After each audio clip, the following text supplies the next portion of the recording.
Makikichismis lang po ako mga kadyani. Meron ako naabalita ang nangyaring kaganapan. At ito galing kasi sa page ni Ma'am Kikay Bautista. No? Nabasa ko lang kanina na ang isang OLA ay nagpadala raw ng malabanan septic tank.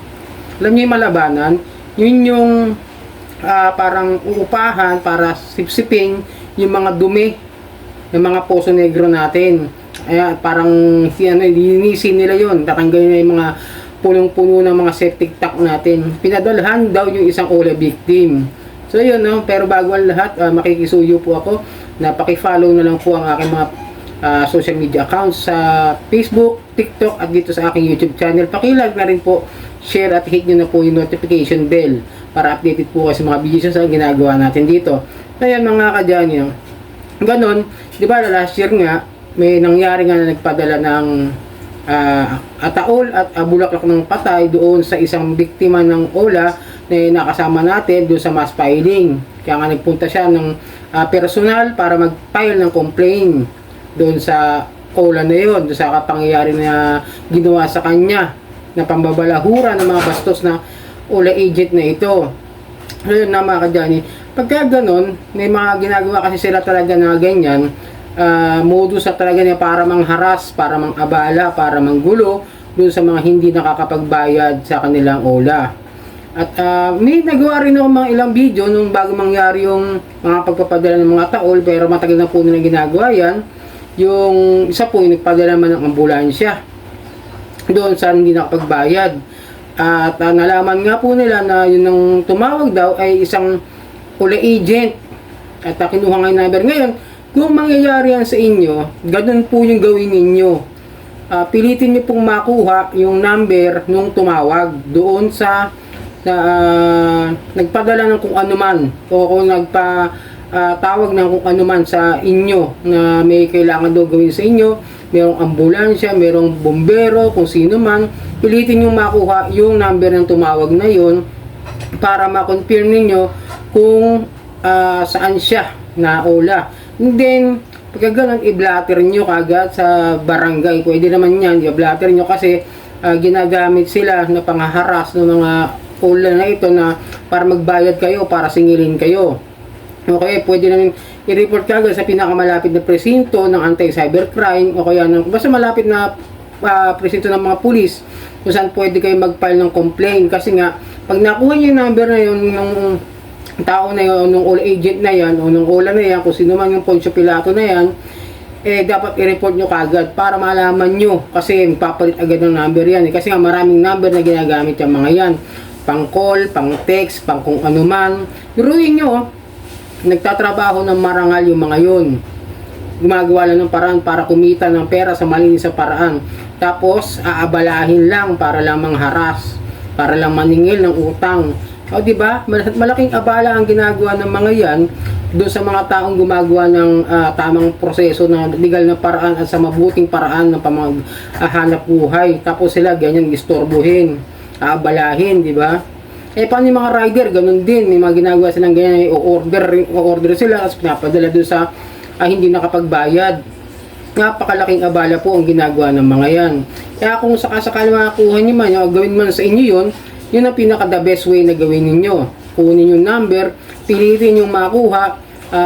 Kailangan kasi yan kailangan ma-trace para masampahan nyo ng kaso kung sakasakali ma-champuhan nyo at gumana pa yung SIM card na ginamit nila pantawag doon sa pinadala nila sa inyo.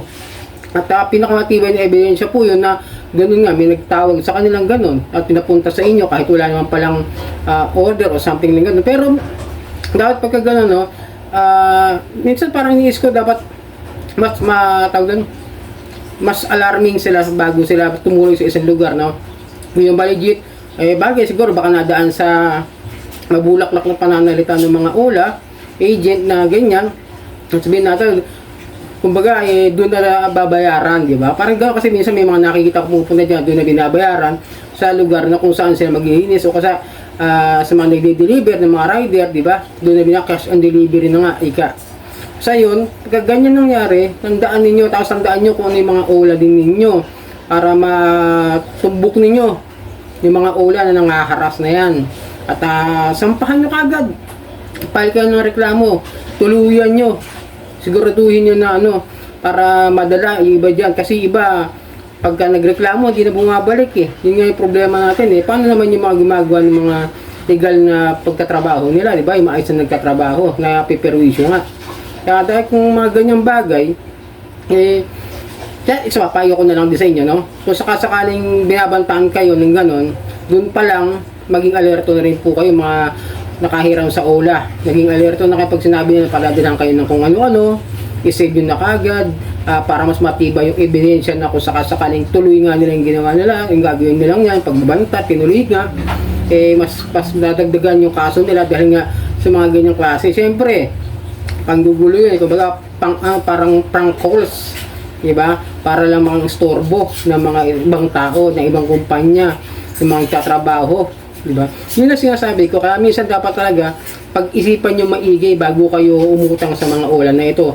Marami rin yung malapit sa akin, nagtatanong kung gagawin ba talaga nila yung maaari. Talagang pwede nilang gawin, posible nilang gawin. Yung magpadala ng kung ano-ano, mag-post sa social media,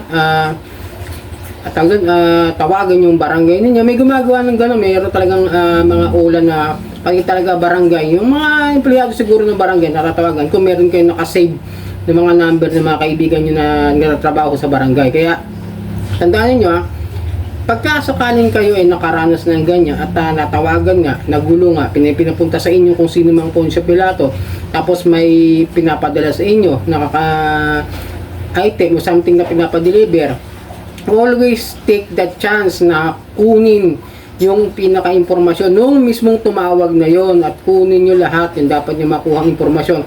Kung tinext man sila, save nyo yung mga tinext nila.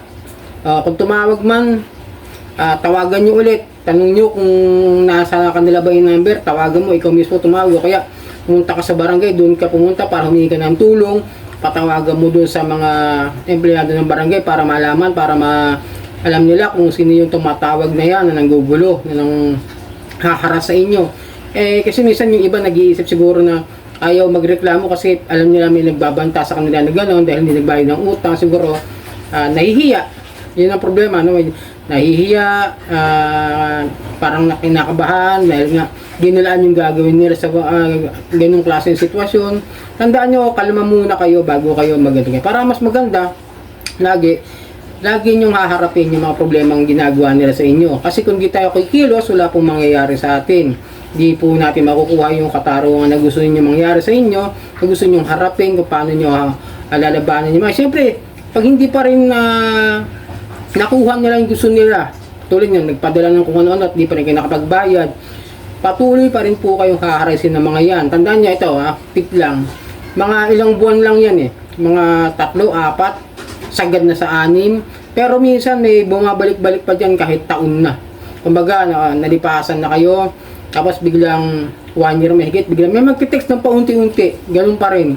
Pero hindi na ganun kagrabe na katulad ng ginagawa nila na ganyan na nagpapadala ng kung ano-ano, nagpo-post sa social media. Hindi na ganun. Kumbaga, susubok pa rin sila kung sakasakali na makasingil sa inyo kahit yung principal amount. Ganun ang ginagawa ng ibang mga all agent.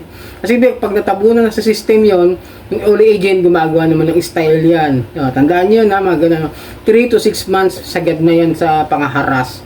So yun mga kadyani, sana nakatulong ng kahit paano itong video natin na ito. Hindi ko na pinakataas, punta na lang kayo sa page ni Ma'am Kikay, doon niya pinost. Kaya share ko lang sa inyo kung ano yung dapat gawin kung sakaling mangyari sa inyo na padalhan kayo ng kung ano-ano sa inyong bahay o sa mga kaibigan ninyo at kung ano man yung harassment na gagawin. Lagi yung tandaan, kalma lang po kayo kapag ganyan may nangyayaring hindi maganda. So yun, ito po ang inyong lingkod ka, Johnny, ng Johnny Tortibet, ang Johnny Depp, Sapang Utang, Usapang Ola.